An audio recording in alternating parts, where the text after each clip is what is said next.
선지자님, 당신께서 대표하신 것에 감사드립니다. 하나님, 우리에게 이런 분을 주셔서 감사합니다. 제가 진짜로 감화받은 성경 구절 중 하나는 이 질문이 제기되었던 부분입니다. 너희는 나를 누구라 하느냐?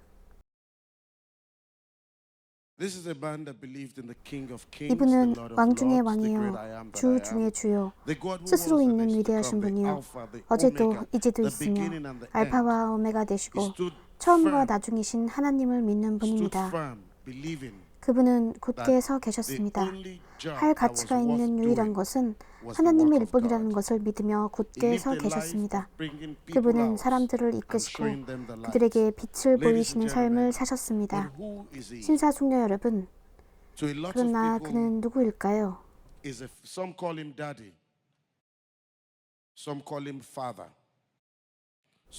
많은 이들이 일부는 그를 아버지로, 아빠로, 일부는 그를 주는 자로, 일부는 그를 세계 사역자로, 일부는 그를 굉장히 많은 다른 이름으로 불렀습니다.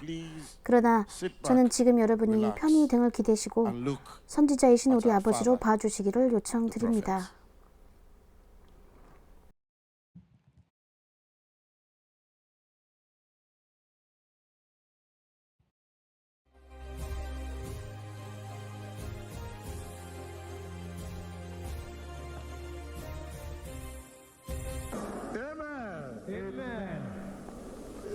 아멘. 한 별이 떨어질 것입니다. 다음 주 주일에 제가 그 시기를 말씀드리겠습니다. 우리 행운을 빌어봅시다.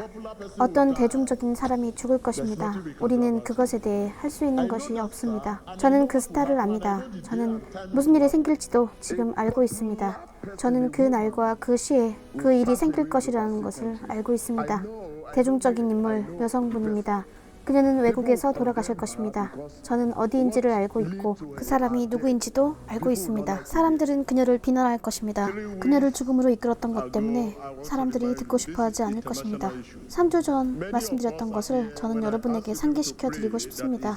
이것은 국제적인 문제입니다. 제가 한 별이 떨어질 것이라고 사람들에게 기도할 것을 요청했을 때 많은 사람들이 여기에 계셨습니다. 굉장한 스타입니다. 그 사건은 전 세계를 뒤흔들 것입니다.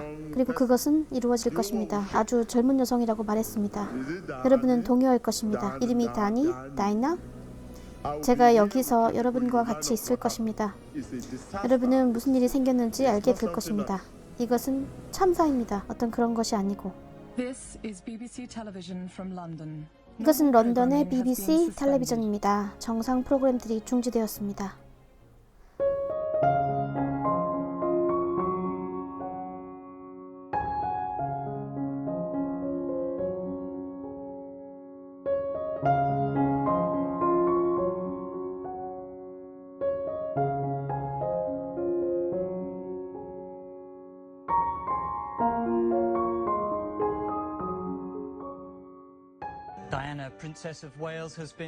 다이애나 비가 심각한 부상을 입었습니다. 다이애나 비가 사실상 살해되었습니다. 다이애나 비가 사망했습니다. 세계는 36세의 다이애나 비를 잃었습니다. 예수 그리스도의 이름으로 우리는 기도해야 합니다. 이것은 아시아 국가입니다. 저는 어떤 나라인지 말하지 않을 것입니다. 그러나 하나님께서 제게 그 나라를 보여주셨습니다. 저는 아주 큰 풍선을 보았습니다. 이것의 원인이 무엇일까요? 그것은 막 이륙하기 직전이었는데 결함이 시작되었습니다. 그 말은 그들이 활주로 상에서 그것을 발견했다는 뜻입니다. 하지만 그들이 성급한 마음이었기 때문에 이륙 후 그냥 비행했습니다. 하나님께서 만일 제게 은혜를 주신다면 저는 그 나라의 대사관에 편지를 쓸 것입니다. 그의 나라의 항공기들을 점검하십시오. 하지만 그 사고는 어마어마할 것입니다. 거의 안에 200명이나 있습니다. Welcome back 안녕하십니까. 다시 우리의 중간 뉴스인 말레이시아 항공기로 돌아가서 거의 240명이 타고 있는 이 항공기가 현재 9시간째 행방불명된 상태입니다.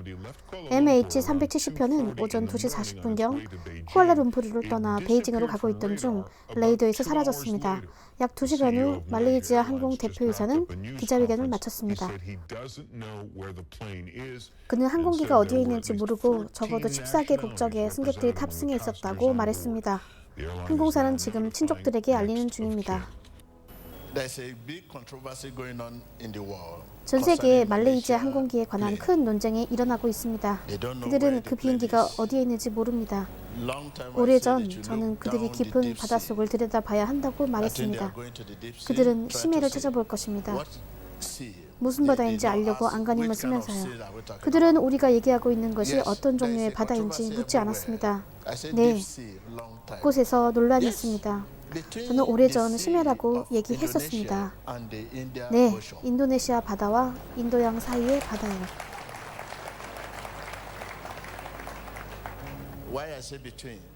왜 제가 그 사이라고 말할까요?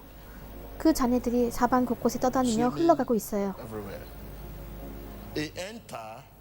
그것은 바다로 들어갔고 바다 아래쪽에 어떤 물체 위에 멈췄습니다. 그것들이 부식될 때까지는 그것을 붙잡아 올릴 방법이 없습니다. 그것이 부식하게 돼서 잔해가 될 때 작게 분해된 조각들이 심해에서 떠오를 것입니다. 그러나 전체의 온전한 모습으로 나타나기엔 끝난 상황입니다. 끝났다고 하는 의미는 그들이 여기저기서 그 잔해들을 발견하게 되면 모든 것을 끝내게 될 것이라는 측면에서 그렇습니다. 기억하십시오. 제가 지난번 이 말레이시아 사건에 대해서 깊은 인도양 바다에 있다고 말한 것을 저는 아직도 일부가 있음이 보입니다. 하지만 그들이 그곳에 가는 것을 거부했습니다. 그곳 인도양은 시시각각 날씨가 아주 안 좋아집니다. 뭔가 위쪽에 있으면 당신은 1시간 후 거기에 가지 못합니다. 당신은 그것을 40마일 밖에서 찾게 될 테니까요. 전체의 기체는 깊은 바닷속에 있습니다. 기체는 깊이, 아주 깊은 곳에서 뭔가 잡고 있는 것처럼 깊이 있습니다. 제가 지난번에 여기서 이러한 것이 그곳에 있음을 볼 수 있다고 말했을 때 그들이 그 말을 듣지 않았어요. 저는 여전히 말하고 있습니다. 당신이 깊이 들어갈 수 없으면 가서 보십시오. 당신은 그 일부의 증거를 보실 것입니다. 가방이나 자료를 열어보시면 신분증을 보실 것입니다. 그것이 그 사람들이 그 비행기에 타고 있었다고 확증하는 증거가 될 것입니다. 말레이시아 항공기 370편에 무슨 일이 있었는지 그 미스테리의 답을 찾는 중요한 파편이 발견되었습니다. 이 파손된 기체 잔해의 조각은 6피트 이상의 길이로 인도양의 프랑스 연방의 한 섬에서 떠내려왔습니다. 여기 당신 나라에서 무슨 위협이 있더라도 그것은 위협이 아닙니다. 당신네 사람들은 화해를 위해 테이블에 앉을 것입니다. 당신네 사람들과 북쪽이. 알겠죠? 남과 북 사이에 싸움은 없습니다. 지금 무슨 위협이 있더라도 그들은 여전히 함께 할 것이고 대화를 할 것입니다. 싸우지 않을 것입니다. 그러나 서로 위협하고 위협하는 일은 계속 있을 것입니다. 그래서 서로 위협하고 위협하는 일이 있고 총포 위협도 있습니다. 그러나 당신네 사람들은 여전히 대화하는 것을 볼 것입니다.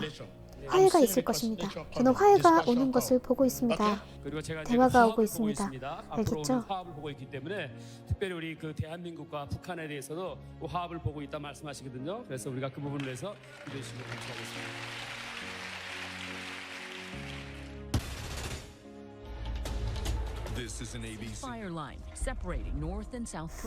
분리된 북한과 남한이 만납니다. 남한의 문재인 대통령이 악수를 건넵니다. 생방송으로 전 세계에 보여주는 정상들의 놀라운 모습입니다. 김정은이 세상에서 가장 견고한 경계선을 그저 가뿐히 넘어 발걸음을 내딛었습니다. 여러분이 다른 쪽에서 걷거나 발끝을 댈 때 그 역사의 모든 무게를 느낄 겁니다.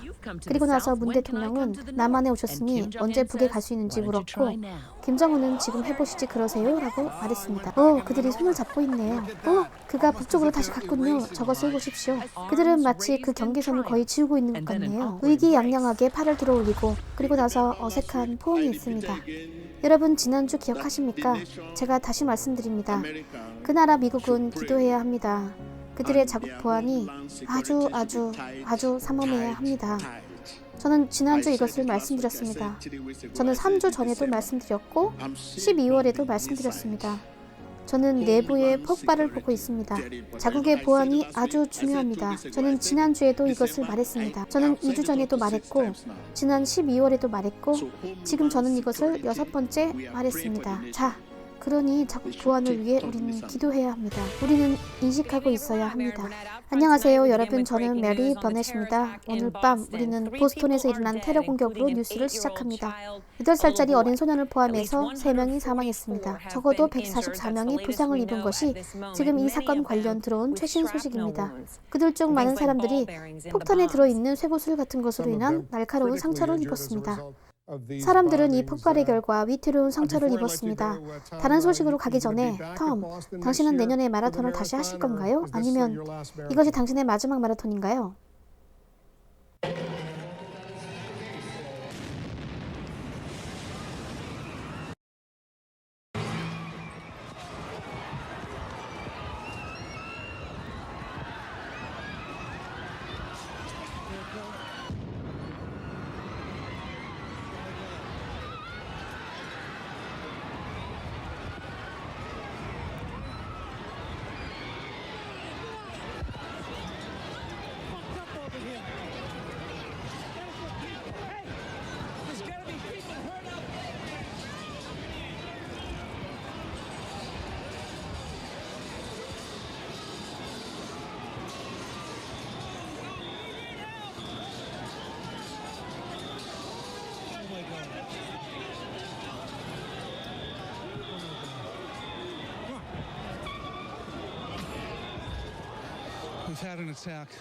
우리는 공격당했습니다.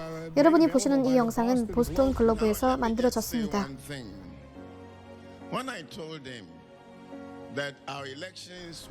지금 저는 한 가지 말씀드리겠습니다. 저는 그에게 우리의 선거는 12월 7일에 있고 그 결과는 8일이나 9일, 10일에 나올 것이라고 말했습니다.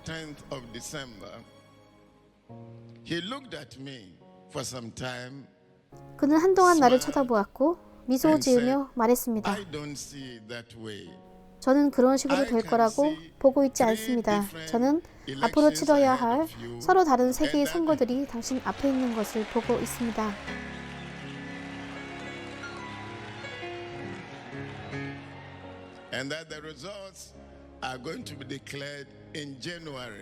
그리고 그 결과는 1월에나 반포될 것이라고 했습니다. 제 생각에 만약 결선이 있다면 그것은 보통 12월 28일에 있고 결과 도출을 위해 선거위원회에 이틀을 달라고 하면 가능한 건지 혼자 생각해 봤었습니다. 그래, 그런 일이 우연히 1월에 생길 가능성도 있겠다 싶었습니다. 저는 이 생각을 제 마음속 뒤편에 잘 간직했습니다. 우리는 12월 7일 선거를 문제없이 잘 치렀고 12월 28일에 결선이 있었습니다. 그리고 나서 우리는 3번이나 선거를 했습니다. 한 선거구에서 말입니다. 그리고 그 결과는 1월에 발표되었습니다.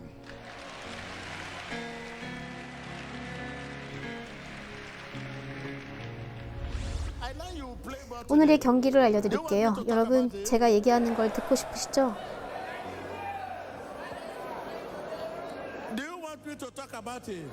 여러분, 제가 얘기하는 걸 듣고 싶으시죠? 이 사람이 이렇게 축구 선수처럼 볼을 헤딩하고 있으니까 그것은 오늘 여러분의 볼이라 기억하십시오. 우리는 다른 쪽을 리드하기 위해 득점이 필요합니다. 그들을 리드하려면 딱 하나의 골이 있으면 됩니다. 우리는 그들을 앞서려면 하나의 골이 필요합니다. 저는 말합니다. 모든 사람들은 여기 와서 동점이야, 동점이라고 할 것입니다. 저는 그냥 이렇게 말할게요. 골입니다.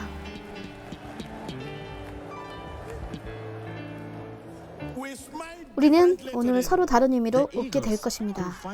이글스 팀은 그 마지막 승리의 순간에 서포트가 없었다면 갈 곳이 없는 예선 탈락의 위기에 있었습니다. 하나님의 사람과 전화가 연결되었습니다. 이것은 제가 원하던 전화가 아니었습니다. 왜냐하면 그가 죄송합니다 대사님, 제가 실수했습니다 라고 말할 거라 생각했기 때문이에요. 하지만 그는 3분을 세어보십시오. 라고 말했고, 그분이 전화상으로 하나님의 사람이 전화로 말씀하실 때 저는 그때까지도 그 말씀을 이해하지 못했습니다. 제가 아직 전화기를 들고 있었을 때 그분이 제게 말씀하셨습니다. 꼴입니다.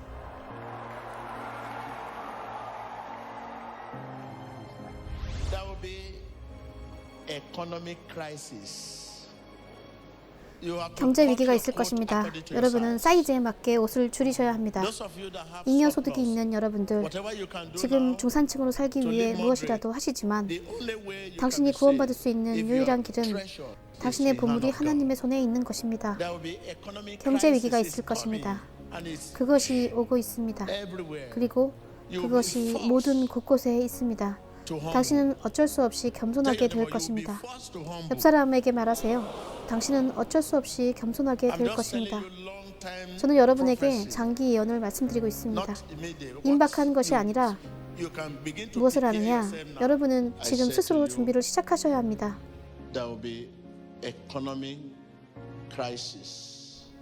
저는 경제 위기가 있을 것이라 여러분에게 말씀드렸습니다.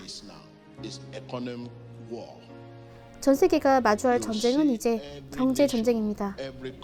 여러분은 모든 나라, 모든 국가들이 밖으로 나와 거리에서 시위하면서 벌어지는 일들을 볼 것입니다. 여러분은 어떤 것도 본 적이 없는 일입니다. 적어두십시오. 모든 사람들이 겸손해질 것입니다. 석유, 광물 자원에 의지하는 국가들, 그들은 그 너머의 것을 바라봐야 합니다. 사람들은 기름을 살 돈조차 없기 때문입니다. 하나님께서 이루시고자 하는 것이 있습니다. 이것에 관해서요. 하나님은 중심에 겸손함을 이루시기 원하십니다. 그분은 모든 사람들이 무릎을 꿇기를 원하십니다. 모든 국가가 그 무릎을 꿇기 원하십니다. 그 후에 해결책이 올 것입니다.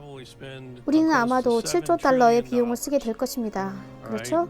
한 작은 바이러스 때문입니다. 이 바이러스를 다루기 위해 우리는 할 수 있는 최선을 다했고, 현실은 그 바이러스가 이 나라를 무릎 꿇게 만들었죠. 국가들의 모든 경제적이고 군사적이고 기술적인 힘에도 불구하고 우리는 바로 이 아주 작은 미생물로 인해 겸손해졌습니다.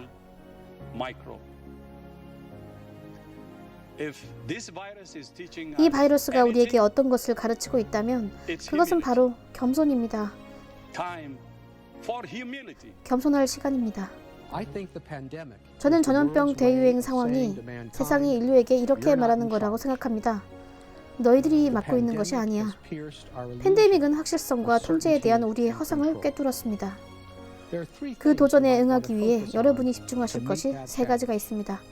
첫 번째는 겸손함입니다. 팬데믹은 최소한 우리에게 그것을 확실히 가르쳤습니다.